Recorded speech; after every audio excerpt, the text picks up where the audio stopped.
Hello मेरे दोस्तों, welcome है आपका हमारी एक और ब्रांड न्यू वीडियो में, जो कि है lecture number 4 of differential equation. तो आज हम डिस्कस करने वाले हैं डिफरेंशियल इक्वेशन के शॉर्ट नोट्स को। सबसे पहले हम टाइम वेस्ट नहीं करेंगे और स्टार्ट करेंगे कि डिफरेंशियल इक्वेशन क्या होती है। तो ऐसी इक्वेशन जिसके अंदर डिपेंडेंट वेरिएबल्स होते हैं और डेरिवेटिव उसका होता है, उसको हम क्या बोलते हैं, डिफरेंशियल इक्वेशन बोलते हैं। फिर हम पढ़ेंगे order and degree of differential equation.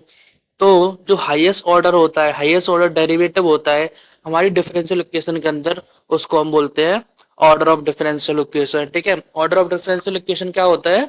जो हाईएस्ट ऑर्डर डेरिवेटिव प्रेजेंट होता है डिफरेंशियल इक्वेशन के अंदर, उसको हम बोलते हैं ऑर्डर ऑफ डिफरेंशियल इक्वेशन। फिर होता है पावर। ठीक है, फिर होता है हम डिग्री क्या होता है ना। ऑर्डर हमने पढ़ लिया कि highest order derivative differential equation के अंदर, उसको हम ऑर्डर बोलते हैं। अब होता है भैया डिग्री क्या होता है। तो जो हाईएस्ट ऑर्डर डेरिवेटिव जो है उसकी जो हाईएस्ट पावर होगी उसको हम बोलेंगे डिग्री ऑफ डिफरेंशियल इक्वेशन। ठीक है, क्या होता है? हाईएस्ट ऑर्डर डेरिवेटिव की जो पावर होगी उसको हम क्या बोलेंगे, उस डिफरेंशियल इक्वेशन की डिग्री क्या होती है। अगर हमसे कोई क्वेश्चन पूछे, हमें एक डिफरेंशियल इक्वेशन दे रखी है, ठीक है, जैसे कि ये डिफरेंशियल इक्वेशन है D square U upon D x square plus U equals to zero. अब इसमें बताओ ऑर्डर क्या होता है और डिग्री क्या होता है। ऑर्डर का मतलब क्या होता है? Highest order derivative present in differential equation. तो ये क्या है? डिफरेंशियल इक्वेशन है और इसमें हाईएस्ट ऑर्डर डेरिवेटिव कितना है? ये कितना है? Second order. तो ये क्या हो जाएगी इसकी degree of differential, sorry, order of differential equation. Okay, अब अगर मैं पूछे डिग्री क्या होती है, अब डिग्री का मतलब क्या होता है? The power of highest order derivative is called degree. The power of highest order derivative is called degree. तो ये हाईएस्ट ऑर्डर डेरिवेटिव है, अब इसकी पावर कितनी है? 1 है। तो क्या हो जाएगी इसकी degree? Degree will be equals to 1 and order will be equals to, order कितना हो जाएगा? 2 हो जाएगा। ठीक है, तो ये होता है order and degree of differential equation. तो सबसे पहली जो डिफरेंशियल इक्वेशन होती है वो होती है लीनियर डिफरेंशियल इक्वेशन। ठीक है, तो जो लीनियर डिफरेंशियल इक्वेशन है उसकी कुछ प्रॉपर्टीज होती हैं कि हम उनको कैसे पहचानेंगे। हमें क्वेश्चन में एक डिफरेंशियल इक्वेशन अगर दे रखी है तो हम कैसे आइडेंटिफाई करेंगे कि कौन सी डिफरेंशियल इक्वेशन है। ठीक है, तो उसके लिए हम क्या करते हैं, इन तीन प्रॉपर्टीज का यूज करके हम उसको आइडेंटिफाई कर सकते हैं कि ये लीनियर डिफरेंशियल इक्वेशन है या फिर फर्स्ट ऑर्डर डिफरेंशियल इक्वेशन है या फिर सेकंड ऑर्डर डिफरेंशियल इक्वेशन है। ठीक है, तो पहली पॉइंट क्या है, डिफरेंशियल इक्वेशन के अंदर जो डिग्री होती है हर एक टर्म की वो क्या होनी चाहिए? 1 होनी चाहिए। ठीक है, डिफरेंशियल इक्वेशन के अंदर हर एक टर्म की जो डिग्री होनी है वो कितनी होनी चाहिए? 1 होनी चाहिए। ये फर्स्ट पॉइंट बोलता है। ठीक है, सेकंड पॉइंट क्या होता है? There is no product of dependent variable and its derivative.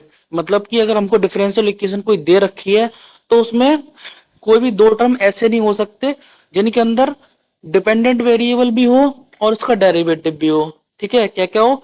Dependent variable भी हो और उसका डेरिवेटिव भी हो। अगर ऐसा किसी भी डिफरेंशियल इक्वेशन के अंदर आ रहा है जिसके अंदर डिपेंडेंट वेरिएबल भी दे रखा है और उसका डेरिवेटिव भी दे रखा है, तो वो लीनियर तो नहीं होगी। ठीक है, थर्ड है कि power of dependent variable and its derivative are equals to 1। अब क्या दे रखा है? जो उसका डिपेंडेंट वेरिएबल है या फिर उसका डेरिवेटिव है उसकी पावर कितनी होनी चाहिए? 1 होनी चाहिए। ठीक है, जी मतलब ठीक है। अब इन तीन प्रॉपर्टी को आप याद कर लो।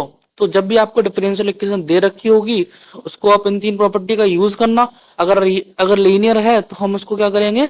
लीनियर डिफरेंशियल इक्वेशन की तरह सॉल्व करेंगे। ठीक है, ये दो एग्जांपल दे रखे हैं लीनियर डिफरेंशियल इक्वेशन के। इसमें बताओ D Y upon D x plus Y equals to zero, ये क्या है? First order linear differential equation है। अब फर्स्ट ऑर्डर क्यों है? क्योंकि जो हाईएस्ट ऑर्डर डेरिवेटिव है वो कितना है? 1 है। तो ये क्या हो जाएगा? First order differential equation. और ये क्या है? D square y upon D x square. तो ये क्या हो जाएगा? Second order linear differential equation. अब आप तीनों प्रॉपर्टी को देख लो। Degree of each term should be equals to 1। अब इसकी डिग्री कितनी है? 1। इसकी डिग्री कितनी है? 1। तो ये क्या हो जाएगा? लीनियर डिफरेंशियल इक्वेशन हो जाएगा। इसकी डिग्री 1, इसकी डिग्री 1 है ना। डिग्री का मतलब जो पावर है, इसकी पावर कितनी है? 1 है। तो ये क्या हो जाएगा? लीनियर डिफरेंशियल इक्वेशन हो जाएगा। ठीक है, और सेकंड प्रॉपर्टी भी हम सेटिस्फाई कर लेते हैं कि कोई भी प्रोडक्ट नहीं होगा जिसमें डिपेंडेंट वेरिएबल भी हो और इसका डेरिवेटिव भी हो। अब इसमें क्या है? डेरिवेटिव है, क्या डिपेंडेंट वेरिएबल है? नहीं है। इसमें डेरिवेटिव है, इसमें डेरिवेटिव है और इसमें क्या है? Dependent variable. इसको हम बोलते हैं डिपेंडेंट वेरिएबल और इसको हम बोलते हैं डेरिवेटिव। ठीक है, तो सेकंड प्रॉपर्टी भी सेटिस्फाई कर रही है। अब थर्ड क्या होता है? थर्ड प्रॉपर्टी क्या होता है? बताओ भाई लोग, थर्ड प्रॉपर्टी क्या होता है? थर्ड प्रॉपर्टी दे रखा है कि there is no product of dependent variable, ये तो सेकंड प्रॉपर्टी है। थर्ड होता है कि जो डिपेंडेंट वेरिएबल की जो पावर है और इसके डेरिवेटिव की जो पावर है वो क्या होनी चाहिए? वन होनी चाहिए। क्या होनी चाहिए बच्चों, दोस्तों, भाइयों? वन होनी चाहिए। तो ये क्या है? डिपेंडेंट वेरिएबल, इसकी पावर कितनी है? वन है। इसकी पावर कितनी है? वन है। इसकी पावर कितनी है? वन है। तो भाई ये तीनों प्रॉपर्टी सेटिस्फाई हो रही है, तो किसी भी डिफरेंशियल इक्वेशन के अंदर अगर ये तीनों प्रॉपर्टी सेटिस्फाई होंगी तो हम उस डिफरेंशियल इक्वेशन को बोलेंगे लीनियर डिफरेंशियल इक्वेशन। ठीक है, लीनियर डिफरेंशियल इक्वेशन बोलेंगे। इस तरह से हम किसी भी डिफरेंशियल इक्वेशन को आइडेंटिफाई कर सकते हैं कि वो लीनियर डिफरेंशियल इक्वेशन है या फिर नॉन लीनियर डिफरेंशियल इक्वेशन है। ठीक है, अब हम बात करेंगे लीनियर होमोजेनियस डिफरेंशियल इक्वेशन की। अब पहले हमने लीनियर डिफरेंशियल इक्वेशन निकालना सीखा था, अब हमारे पास क्या है? Linear homogeneous differential equation. अब इसकी प्रॉपर्टी क्या है? Each non-zero term of differential equation contain either dependent variable and its derivative। ये क्या कह रहा है कि जो भी हमारे पास नॉन जीरो टर्म है उनके अंदर क्या होगा, या तो एक डिपेंडेंट वेरिएबल हो या उसका डेरिवेटिव हो, तो वो क्या हो जाएगी? Homogeneous differential equation. और इसमें अगर एक और चीज हम ऐड करें तो वो हो जाएगी R H S equals to zero, मतलब इस साइड क्या होना चाहिए? जीरो होना चाहिए। ठीक है, तो क्या हो जाएगी ये? Linear homogeneous differential equation. ठीक है, तो प्रॉपर्टी के अकॉर्डिंग अगर हम समझे तो प्रॉपर्टी में दे रखा है कि जो भी नॉन जीरो टर्म होगा वो क्या हो जाएगा? या तो उसमें डिपेंडेंट वेरिएबल हो या फिर उसका डेरिवेटिव हो। अब ये नॉन जीरो टर्म है, ये भी नॉन जीरो टर्म है, ये भी नॉन जीरो टर्म है। ठीक है, ये तीन नॉन जीरो टर्म है। अब इन तीनों नॉन जीरो टर्म में देख लो आप, इसमें क्या है? डेरिवेटिव है। ठीक है, इसमें क्या है? डेरिवेटिव है। इसमें क्या है? डिपेंडेंट वेरिएबल है। ठीक है, तो प्रॉपर्टी सेटिस्फाई हो रही है कि जितने भी नॉन जीरो टर्म हमारे पास हैं उन सभी में या तो एक डिपेंडेंट वेरिएबल होना चाहिए या फिर उसका डेरिवेटिव होना चाहिए। तो इसमें डेरिवेटिव है, इसमें डेरिवेटिव है, इसमें डिपेंडेंट वेरिएबल है, तो ये क्या हो जाएगी? लीनियर होमोजेनियस डिफरेंशियल इक्वेशन हो जाएगी। ठीक है, और एक और चीज होती है जो कि क्या होती है, आरएचएस में क्या होना चाहिए? जीरो होना चाहिए, तो वो क्या हो जाएगी? लीनियर होमोजेनियस डिफरेंशियल इक्वेशन हो जाएगी। अब इसमें देखो, इसकी पावर वन है, इसकी भी पावर वन है, इसकी भी पावर वन। अब ये लीनियर तो है, ठीक है, अब ये लीनियर तो है, लेकिन क्या ये होमोजीनस है? बताओ भाई, क्या ये होमोजीनस है या फिर नहीं है? ठीक है, तो मैंने आपको क्या बताया था, आरएचएस अगर जीरो हो रहा है तो वो क्या हो जाएगी? होमोजेनस हो जाएगी। आरएचएस अगर नॉन जीरो है तो वो नॉन होमोजेनस हो जाएगी। अब इधर देखो आरएचएस में क्या है, इधर आरएचएस में क्या है? कॉस दे रखा है, तो जीरो तो नहीं है। अगर जीरो नहीं है तो वो क्या हो जाएगी? नॉन होमोजेनस हो जाएगी। ठीक है, क्या हो जाएगी? नॉन होमोजेनस हो जाएगी। इधर हमारे पास क्या दे रखा था? जीरो दे रखा था, इसलिए ये क्या हो गई? होमोजेनस हो गई। ठीक है, उसके बाद हम पढ़ेंगे कि जब हम सॉल्यूशन करते हैं डिफरेंशियल इक्वेशन का तो हमको कितने टाइप्स के सॉल्यूशन मिलते हैं। तो एक तो हमारे पास होता है पर्टिकुलर सॉल्यूशन। ठीक है भाई, क्या होता है? Particular solution. मेरा पेड़ कहाँ गया? ठीक है भाई, ये रहा। ओके, पर्टिकुलर सॉल्यूशन होते हैं हमारे पास। अब भाई पर्टिकुलर सॉल्यूशन क्या होते हैं? इसके अंदर क्या होता है, हमारे पास एक वैल्यू होती है जो कि क्या होती है? कांस्टेंट होती है। ठीक है, ठीक है, तो ये क्या होता है? E integration of पीडीएक्स। तो ये पूरा क्या होता है? Integrating factor. आई एफ का मतलब क्या होता है? Integrating, integrating, F A C T O R, integrating factor. ठीक है, आई एफ को हम क्या बोलते हैं? Integrating factor. आई होप आपको समझ आ रहा होगा। ठीक है, उसके बाद इंटीग्रेटिंग फैक्टर निकालने के बाद हम क्या करते हैं? मेन मेन चीज अप्लाई करते हैं। क्या होता है? y into integrating factor that will be equals to integration of q into integrating factor, integration करेंगे dx के रिस्पेक्ट में प्लस c। अब q क्या होता है? हमें डिफरेंशियल इक्वेशन में दे रखा होता है q, ये q होता है। यहाँ से हम क्या करेंगे? q की वैल्यू पुट करेंगे। ठीक है, तो ऐसे हम क्या करेंगे, जब भी हमारे पास first order linearly ordinary differential equation आएगी तो हम उसको इसी मेथड से सॉल्व करेंगे। अब क्या होता है, कभी कभी हमारे पास जो first order linear differential equation होती है वो बर्नौली इक्वेशन के फॉर्म में दे रखी होती है। ठीक है। इसमें बस एक ही चीज डिफरेंस होती है, क्यू ऑफ एक्स के साथ क्या आता है, बाई ऑफ एन आता है। ठीक है। अब कभी भी ऐसा हो तो हम क्या करेंगे, जो one upon by of N minus one equal to क्या करेंगे, वी मान लेंगे। जब हम इसको वी एज्यूम करेंगे तो हमको ये इक्वेशन आ जाएगी, one upon Y N D Y upon D X that will be equal to one upon one minus N D we upon D x. ठीक है। इस D Y upon D X one upon by N की जगह पे हम क्या करेंगे, इसको पुट कर देंगे। जैसे हम इसको पुट करेंगे तो वो जो इक्वेशन हो जाएगी वो क्या हो जाएगी, अपने जनरल फॉर्म में रिड्यूस हो जाएगी, first order linearly ordinary differential equation form में आ जाएगी जब हम ये एज्यूम कर लेंगे। ठीक है, ये एज्यूम कर लेंगे तो ये याद कर लो, one upon Y N D Y upon D x equals to one upon one minus N D we upon D x. ठीक है, one upon Y N D Y upon D x equals to one upon one minus N D we upon D x. उसके बाद होता है हमारे पास exact ordinary differential equation. ठीक है, ये किस फॉर्म में होती है, M d x plus N D Y equals to zero. ठीक है, अब इसमें हम चेक कैसे करते हैं कि ये equation exact ordinary differential equation है कि नहीं, तो उसकी कंडीशन होती है ये del F upon del by equals to del N upon del X. ठीक है, और सबसे इंपॉर्टेंट होता है कि हम उसको इंटीग्रेट कैसे करते हैं। तो इंटीग्रेशन का तरीका ये होता है, integration of M d x plus integration of N D Y equals to C. अब भाई जब इसको करते हैं एम डी एक्स को, तब तो हम क्या करते हैं, बाई के जितने भी टर्म है उनको कांस्टेंट ट्रीट करते हैं। ठीक है, लेकिन जब हम integration of N D Y, जब हम इसका इंटीग्रेशन करते हैं तो जितने भी टर्म हमारे पास हैं जिनके अंदर एक्स आ रहा है, उन सभी टर्मों को हम क्या करते हैं, रिमूव कर देते हैं। ठीक है, बस ये याद रखना है, जब हम एन को इंटीग्रेट करते हैं तो उसके अंदर जितने भी टर्म्स हैं जिसके अंदर एक्स है उनको हम रिमूव कर देंगे। ठीक है, इस तरह से हम क्या करेंगे, एग्जैक्ट डिफरेंशियल इक्वेशन को सॉल्व करेंगे। पहले हम उसका डिफरेंशियल करेंगे इस फॉर्मूले से, उसके बाद हम ये फॉर्मूला लगाएंगे और हमें क्या मिलेगा, आंसर मिल जाएगा। ठीक है, कोई कोई भी दिमाग लगाने की जरूरत नहीं है। ठीक है, कोई भी दिमाग लगाने की जरूरत नहीं है, सिर्फ ये दो स्टेप है, एक ये है और एक ये है। ठीक है, अब क्या होता है, अब कभी कभी क्या होता है ना, जो हमें डिफरेंशियल इक्वेशन दे रखी होती है वो एग्जैक्ट नहीं होती। इसका मतलब क्या होता है, डेल अपॉन डेल वाई किसके बराबर नहीं होगा, del N upon del X के बराबर नहीं होगा। तो इस केस में क्या करेंगे, ठीक है, सबसे पहले तो होता है हमारे पास type one case. Type one case में क्या होता है, जो हमारे पास इंटीग्रेटिंग फैक्टर होता है वो क्या होता है, one upon M X plus N by. ठीक है, इसको हम क्या करेंगे, जो इक्वेशन दे रखी होती है उसमें मल्टीप्लाई करते हैं। ठीक है, जैसे कि हमारे पास एक डिफरेंशियल इक्वेशन दे रखी है, उसमें हम जब इस इंटीग्रेटिंग फैक्टर को मल्टीप्लाई करेंगे, ठीक है, इस इंटीग्रेटिंग फैक्टर को, तो वो क्या बन जाएगी, एक एग्जैक्ट डिफरेंशियल इक्वेशन बन जाएगी। ठीक है, फिर होता है हमारे पास टाइप टू। अगर हमारे पास टाइप टू का फॉर्म है, जैसे कि हमारे पास इस फॉर्म में इक्वेशन है, तो हम क्या करेंगे, वन अपॉन में N del M upon del y लेंगे minus del N upon del x लेंगे। वो किसका फंक्शन होगा, सिर्फ जी ऑफ एक्स का फंक्शन होगा।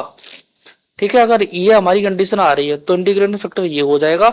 और थर्ड जो टाइप होता है उसमें क्या दे रखा है, सिर्फ एच ऑफ वाई का फंक्शन होगा, वन अपॉन में एम इंटू, जब हम इसको मल्टी डिफरेंशिएट करेंगे और इसका डिफरेंशिएट करने के बाद माइनस करेंगे, अगर वो एच ऑफ वाई का फंक्शन है, सिर्फ वाई का फंक्शन है, तो जो हमारे पास इंटीग्रेटिंग फैक्टर हो जाएगा वो क्या हो जाएगा, ये हो जाएगा। ठीक है, ये इसमें कुछ भी मतलब ऐसा नहीं है कि कॉन्सेप्ट लगाना है, सिर्फ क्या है, फॉर्मूले दे रखे हैं, हमें क्या करना है, फॉर्मूले ही लगाने हैं। देखो यहाँ पे भी हम ये फॉर्मूला यूज कर रहे हैं, यहाँ पे भी हम ये फॉर्मूला यूज कर रहे हैं, और यहाँ पे भी ये फॉर्मूला यूज कर रहे हैं। ठीक है, बस फॉर्मूला लगाना है। उसके बाद हमारे पास होता है second order differential equation, second order linear homogeneous differential equation. अब ये सबसे इजी डिफरेंशियल इक्वेशन है। ठीक है, जब तक उसका सेकंड पार्ट नहीं पूछ रहा है। ठीक है, मैं आपको बताने वाला हूँ कि सेकंड पार्ट क्या होता है। ठीक है, तो सबसे पहले तो हमारे पास इक्वेशन इस फॉर्म में होती है, D two Y plus M P D Y plus Q Y equals to zero. ठीक है, अब हम इसमें क्या करते हैं, इसमें सबसे पहले तो हम क्या करते हैं कि जो हमारे पास d two Y upon D x square होता है, इनको हम क्या इसके फॉर्म में लिखते हैं, एम के फॉर्म में लिखते हैं। जैसे कि हमारे पास ये कंडीशन दे रखी है, D two Y upon D x square plus P D Y upon D x plus zero, sorry plus Q into Y equals to zero. ये डिफरेंशियल इक्वेशन दे रखी है। अब हम क्या करेंगे, इसका ऑर्डर कितना है, सेकंड ऑर्डर, इसका ऑर्डर कितना है, फर्स्ट ऑर्डर है। ठीक है, तो हम क्या करेंगे, जीरो तो ऑर्डर हो जाएगी, तो यहाँ पे टू है तो यहाँ पे आ जाएगा अपना एम टू प्लस, ठीक है, और ये बाई है तो यहाँ पे बाई आ जाएगा, प्लस यहाँ पे कितना है पी है और इसका कितना है वन है तो ये आ जाएगा एम, प्लस इधर कितना है क्यू है और क्या है बाई है, इक्वल टू कितना हो जाएगा जीरो हो जाएगा। अब हम क्या करेंगे, फर्म में से बाई कॉमन ले लेंगे। जैसे हम बाई कॉमन ले लेंगे तो हमारे पास बचेगा M two plus P M plus Q equals to zero. तो ये क्या निकल के आ जाएगी हमारे पास ऑक्सिलरी इक्वेशन। ठीक है, तो इसमें हम क्या करते हैं, होमोजेनस में ऑक्सिलरी इक्वेशन बनाते हैं। तो ये क्या हो गई हमारे पास ऑक्सिलरी इक्वेशन। अब इसमें क्या होता है, रूट्स निकालते हैं हम। ठीक है, हमारे पास कितने केस होते हैं, case one, case two, case three, case four. ठीक है, केस फोर उतना इंपॉर्टेंट नहीं है, कम आता है। तो केस वन में क्या होता है, जो हमारे पास एम वन और एम टू होते हैं वो क्या होंगे, इक्वल होंगे, सॉरी रियल होंगे और डिफरेंट होंगे। ठीक है, सब कैसे होंगे हमारे रूट्स, रियल एंड डिफरेंट। तो जो हमारे पास फॉर्म वो वैल्यू आएगी वो कितनी आ जाएगी, सी वन ई की power M one x plus C two e की power M two x. Second case होता है कि जो हमारे रूट्स होते हैं वो रियल होते हैं और इक्वल होते हैं। ठीक है, रियल और इक्वल हो जाएंगे तो कितना आ जाएगा, सी वन ई की power M one x plus C two x e की पावर एम एक्स। ठीक है, क्या होगा, एक्स आ जाएगा यहाँ पे। क्यों आ जाएगा, क्योंकि एम वन और एम टू क्या है, इक्वल है। अगर इक्वल है तो एक्स आ जाएगा, अगर अनइक्वल है तो क्या आ जाएगा, ये आ जाएगा। ठीक है, थर्ड केस होता है हमारे पास, जो एम वन और एम टू होते हैं वो एक दूसरे के कॉम्प्लेक्स कॉन्जुगेट होंगे। इस केस में क्या हो जाएगा, और जो हमारा सी आई आएगा, कॉम्प्लीमेंट्री सॉल्यूशन आएगा, वो क्या आएगा, एक ये सी आई क्या होता है, कॉम्प्लीमेंट्री फंक्शन होता है। सी आई क्या होता है, कॉम्प्लीमेंट्री फंक्शन होता है। मैं लिख देता हूँ, C O M P L E M E N T A R by complementary F U N C T I O N, complementary function. ठीक है, आई होप आपको मेरा पढ़ाया वो थोड़ा समझ आ रहा होगा। अगर आपको समझ आ रहा है तो बहुत अच्छी बात है, नहीं आ रहा है तो आप ट्राई कीजिए, क्योंकि थोड़ा सा फास्ट पेस है वो मैं समझ सकता हूँ, लेकिन टाइम भी अपने पास ज्यादा नहीं है ना। ठीक है, तो ये हमारे तीन केस हो गए। अब जो दिक्कत आती है ना हमें कि लास्ट में आके हम इस जगह पर अटक जाते हैं, वो होता है ये पार्ट। ठीक है, तो इस पार्ट को ना एकदम से बहुत अच्छे से याद कर लो। इसको हम करेंगे लर्न बाई हार्ट। नहीं नहीं नहीं, learn by heart, H E R T, learn by heart. इसको आपको अच्छे से याद करना है। ठीक है, एक एक फॉर्मूले को मैं ना एकदम से थोड़ा सा जूम आउट कर देता हूँ ताकि आपको ये फॉर्मूला दिखे, है ना। इसमें कुछ है नहीं मुझे मेरे बताने लायक, आप इसको ना देख लो एक बार। एक बार मैं इजी इजी बता देता हूँ। जैसे कि हमारे पास, हम पहले तो पर्टिकुलर इंटीग्रल निकालेंगे। यहाँ पे P I will be equal to one upon में F T R of x, ये आपको आता होगा। ठीक है, आपको अगर ये नहीं आ रहा है आपको तो फिर तैयारी आपकी बहुत ज्यादा कमजोर है। ठीक है, पर्टिकुलर इंटीग्रल यहाँ तक तो आप निकाल लोगे। ठीक है, पी आई यहाँ तक तो आप निकाल लोगे, वन अपन में F T R of x. अब इसमें केस वन होता है ए की पावर ए एक्स होता है, एक्सपोनेंशियल फंक्शन होता है। अगर एक्सपोनेंशियल फंक्शन हो जाएगा तो हम डी की जगह पे क्या कर देंगे, ए कर देंगे। ठीक है, ये केस वन हो गया। केस टू क्या हो जाएगा, आर ऑफ एक्स एक हमारे पास साइन ए एक्स हो जाएगा या फिर कॉस ए एक्स हो जाएगा। अगर sign A x cos A x हो जाएगा तो जो हमारे पास पर्टिकुलर इंटीग्रल है वो क्या आ जाएगा, डी स्क्वायर की जगह पे कितना आ जाएगा, माइनस ऑफ ए स्क्वायर। ठीक है, sign A x cos A x होगा तो क्या आ जाएगा, एफ ऑफ डी स्क्वायर की जगह पर कितना हो जाएगा, एफ ऑफ माइनस ऑफ ए का स्क्वायर। ठीक है, दो केस हो गए। अब हमारे पास केस थ्री होता है, जो हमारे पास आर ऑफ एक्स होता है वो क्या हो जाएगा, एक्सपोनेंशियल भी हो जाएगा और एक फाई ऑफ एक्स भी हो जाएगा। तो इसमें जो पर्टिकुलर सॉल्यूशन निकल के आएगा वो कितना निकल के आ जाएगा, वन अपन में एफ डी। एफ डी की जगह पे कितना आ जाएगा, एफ ऑफ डी प्लस ए और ए की पावर एक्स इधर आ जाएगा, बच्चा हमारे पास फाई ऑफ एक्स।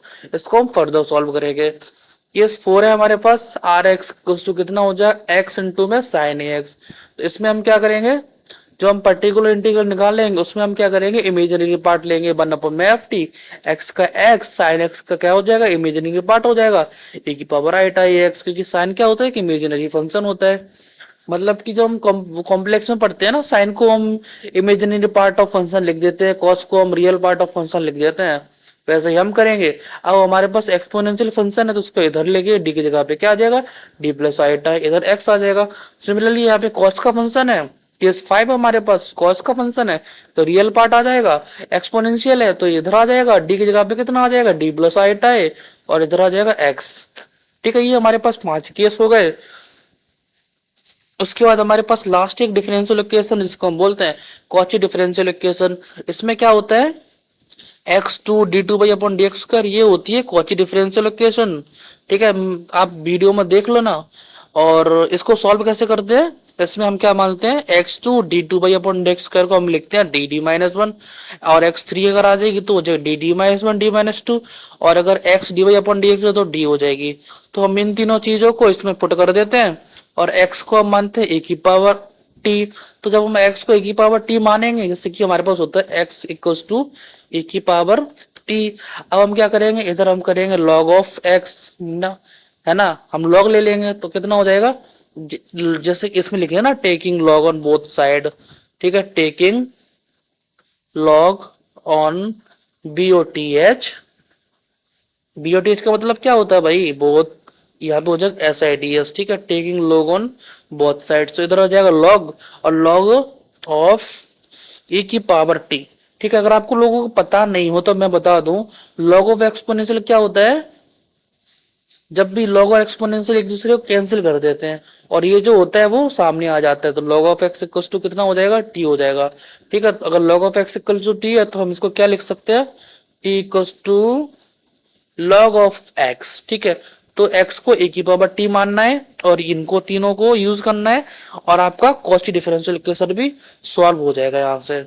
ठीक है, तो डिफरेंशियल इक्वेशन में इतना ही रखते हैं हम, ज्यादा फॉर्मूले कुछ है नहीं इसके अंदर, बस 3-4 डिफरेंशियल इक्वेशन है, इनको आप अच्छे से पढ़ो और अच्छे से समझो। जितने भी मैंने आपको फॉर्मूले बताए हैं उन फॉर्मूले को आप एक एक करके याद कर लो। ठीक है, मैं आपको एक बार ऐसे दिखा देता हूँ ताकि आप थोड़ा थोड़ा पढ़ लो, अगर आपको स्क्रीनशॉट लेना आप वो भी ले सकते हो, जिससे कि आपका टाइम बचेगा, क्योंकि अभी तो कितने दिन बचे हैं आज से, अगर हम आज से गिनेंगे ना, हमारे पास मैक्सिमम 13 to 14 डेज बचे हैं, क्योंकि लास्ट के 1-2 दिन में हम पढ़ाई कर ही नहीं पाते। मैंने 2 बार पेपर दिया है, तो लास्ट के 1-2 दिन तो ऐसे चले जाते हैं ना, आंधी तूफान की तरह दिन निकलते हैं।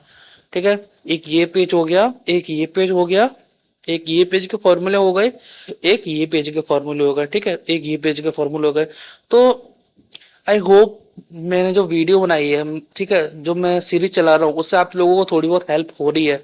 अगर आपको हेल्प हो रही है तो प्लीज आप मेरे चैनल को लाइक कर दीजिए, सब्सक्राइब कर दीजिए, और हो सके तो शेयर कर दीजिए, ताकि मतलब मेरा तो यही है कि मेरे जो नोट्स हैं, मैं जो शॉर्ट नोट्स बनाए हैं वो सभी को मिल सके, सभी पढ़ लें।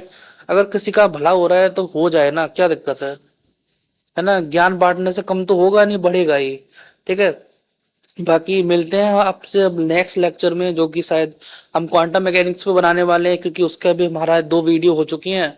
तो नेक्स्ट हम क्वांटम मैकेनिक्स से बनाएंगे, उसके बाद हम फिर से मैथमेटिक्स डालेंगे, तो 4-5 दिन में जो मोस्ट इम्पोर्टेंट है हम उन्हीं टॉपिक के शॉर्ट नोट्स डालेंगे, तो 4-5 दिन में हमारे वो चीजें कंप्लीट हो जाएंगी। तो एक स्ट्रक्चर वे में हम शॉर्ट नोट्स को कंप्लीट करेंगे, उसके बाद हम क्या करेंगे, इंपॉर्टेंट क्वेश्चंस को भी करेंगे। ऐसा नहीं है कि हम शॉर्ट नोट के बाद बस रुक जाएंगे, नहीं, हम इंपॉर्टेंट क्वेश्चन को भी करेंगे। ठीक है, तब तक के लिए अब हम नेक्स्ट वीडियो डालेंगे नेक्स्ट डे। तो गाइस, आपसे बस यही रिक्वेस्ट है कि चैनल को सब्सक्राइब कर दीजिए, लाइक कर दीजिए, शेयर कर दीजिए, सब्सक्राइब कर दीजिए। ठीक है भाई, तो बाय बाय। अब हम पढ़ने वाले हैं initial value problems. Initial value problems क्या होती हैं, ओके। सो इसमें क्या दे रखा है, जो कंडीशंस गिवन होती है वो एक सिंगल पॉइंट के लिए होती हैं। ठीक है, एंड सेकंड है बाउंड्री वैल्यू प्रॉब्लम्स। इसके अंदर जो कंडीशंस हमें दिए रखी होती हैं वो 2 पॉइंट्स के लिए होती हैं। ठीक है, जैसे कि एक हमें निकालना है y, कितने पे निकालना है भाई, y at x equals to 0, और सेकंड हमें निकालना है y at x equals to 1। ठीक है, तो इसमें कितने पॉइंटों को यूज कर रहे हैं हम, 2 पॉइंट्स का यूज कर रहे हैं।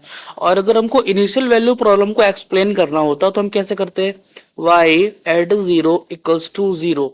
तो इसमें क्या दे रखा है, एक सिंगल पॉइंट दे रखा है, और इसके अंदर हमको क्या दे रखे हैं, 2 पॉइंट दे रखे हैं। सिंगल पॉइंट अगर हमें दे रखा है क्वेश्चन में तो वो क्या हो जाएगा, इनिशियल प्रॉब्लम हो जाएगा, एंड अगर 2 पॉइंट दे रखे हैं तो वो क्या हो जाएगा, बाउंड्री वैल्यू प्रॉब्लम हो जाएगा। ठीक है, फिर हम पढ़ते हैं कि सेपरेबल डिफरेंशियल इक्वेशन क्या होती है। सेपरेबल का मतलब क्या हो सकता है, जिसमें हम वेरिएबल्स को सेपरेट कर दे, जैसे कि अभी हमारे पास फंक्शन किसका है, एक्स और वाई का है। अब हम क्या करेंगे, जी ऑफ एक्स ले लेंगे, एक्स किसका फंक्शन, जी ऑफ एक्स ले लिया, और एच को भी हमने क्या कर दिया, वाई को भी हमने क्या कर दिया, सेपरेट कर दिया। एक्स के टर्म अलग कर दिए, वाई के अलग कर दिए। फिर हम क्या करेंगे, जब हम इंटीग्रेशन करेंगे तो हमको जो एच वाई मिलेगा वो हमें मिलेगा integration of g x d x plus एक हमको क्या मिलेगा, कांस्टेंट मिलेगा। तो ये किसका एग्जांपल है, सेपरेबल डिफरेंशियल इक्वेशन। ठीक है, सेपरेबल डिफरेंशियल इक्वेशन भी क्या है, एक इंपॉर्टेंट डिफरेंशियल इक्वेशन है जिससे क्वेश्चन आते हैं नेट में और अच्छे क्वेश्चंस आते हैं। ठीक है, तो सबसे पहला एग्जांपल हमारे पास क्या है, d Y upon D x equals to minus of x upon y. तो अब डिफरेंशियल इक्वेशन हमको दे रखी है, आपको बताना है कि ये differential equation separable differential equation है या फिर लीनियर डिफरेंशियल इक्वेशन है या फिर कोई और डिफरेंशियल इक्वेशन है। तो कैसे पता लगाएंगे, हम क्या करेंगे, x के जितने भी टर्म है उसको एक साइड ले जाएंगे और y के जितने भी टर्म है उसको हम क्या करेंगे, एक साइड ले जाएंगे। तो d Y upon D x equals to minus of x upon y है। हम क्या करेंगे, y को इधर मल्टीप्लाई कर देंगे और dx को इधर मल्टीप्लाई कर देंगे। तो y को हम इधर मल्टीप्लाई कर देंगे और dy पहले से ही था इक्वल्स टू माइनस एक्स पहले से ही है और dx को हम इधर मल्टीप्लाई कर देंगे। तो ये कितना हो जाएगा, minus x into d x. ठीक है, अब हम क्या करेंगे, इसका इंटीग्रेशन कर देंगे। ठीक है, जब हम इसका इंटीग्रेशन करेंगे तो हमें क्या मिलेगा, integration of y d Y equals to minus इधर आ जाएगा integration of x d x. तो जब हम वाई का इंटीग्रेशन करेंगे तो हमें क्या मिलेगा, y square upon two equals to minus of, अब हम एक्स का इंटीग्रेशन करेंगे तो हमें मिलेगा x square upon two plus हमको एक क्या मिलेगा, कांस्टेंट मिलेगा। ठीक है, ये तो निकल के आएगा। सेपरेबल डिफरेंशियल इक्वेशन को हम कैसे सॉल्व करेंगे, ओके।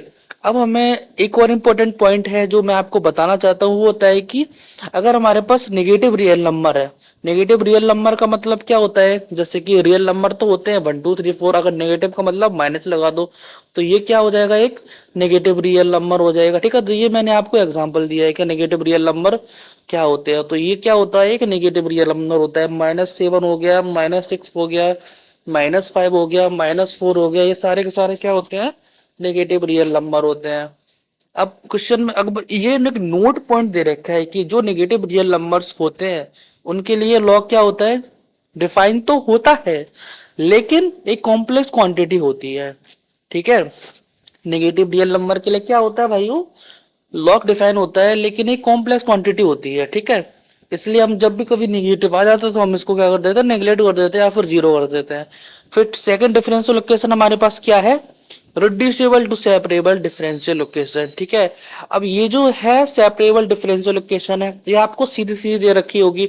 कभी कभी क्या होता है ना, एग्जामिनर हमको सीधा नहीं देता है, थोड़ा सा घुमा कर दे देता है। तो अब हम क्या करेंगे, जैसे कि है ना, इसमें किसके भी टाइप्स होते हैं, जैसे कि टाइप 1 हमारे पास क्या हो जाएगा, वो हमें क्या कैसी डिफरेंशियल इक्वेशन दे देगा, जो कि a x plus b y plus c इसके फॉर्म में हो जाएगा।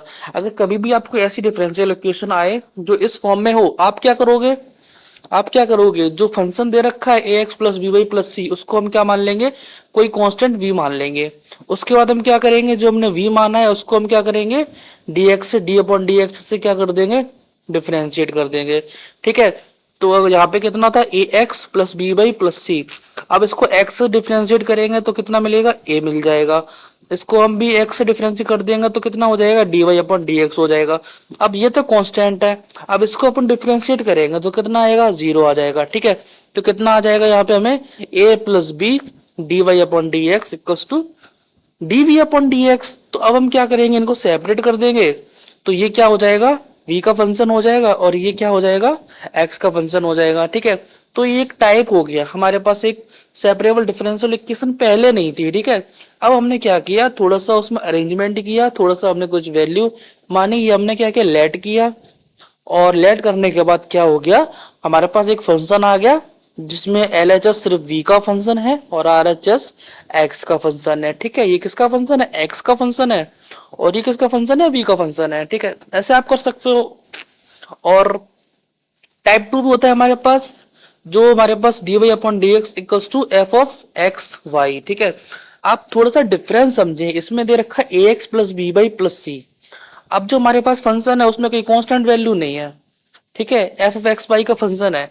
अब एफ ऑफ एक्स वाई के अंदर क्या है, एफ ऑफ एक्स वाई के अंदर हमारे पास एक्सपोनेंशियल फंक्शन हो सकता है, हमारे पास साइन फंक्शन हो सकता है। ठीक है, अगर हमारी डिफरेंशियल इक्वेशन में साइन फंक्शन आ जाएगा, एक्सपोनेंशियल फंक्शन आ जाएगा, तो हम क्या करेंगे, जो हमें अंदर दे रखा है फाइव एक्स वाई और इसमें जो हमें दे रखा है फाइव एक्स वाई। ठीक है, five x y five x by, इन दोनों को हम क्या अज्यूम कर लेंगे, five x by equals to v assume कर लेंगे, और उसको हम क्या करेंगे, जो v है उसको हम क्या करेंगे x से डिफरेंशिएट कर देंगे, ठीक है।